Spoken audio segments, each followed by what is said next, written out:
Want to start shopping on the Taobao app, but not sure how?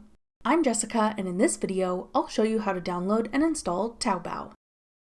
Note that this video will demonstrate on iPhone, but written instructions for both Android and iOS will be listed in the description box. Now let's get started. To download Taobao, first open the App Store.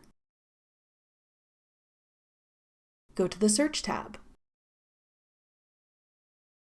Then type in Taobao at the top. Tap Taobao when it appears in the search results. Then tap Get. If prompted, use Face ID or enter your password to confirm that you want to download the app. Wait for the installation to complete.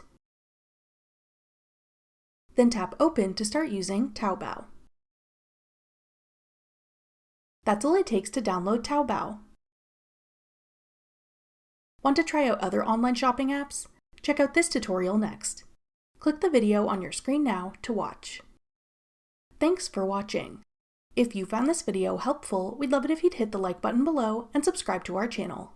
We put out great new tech tutorials like this one every day.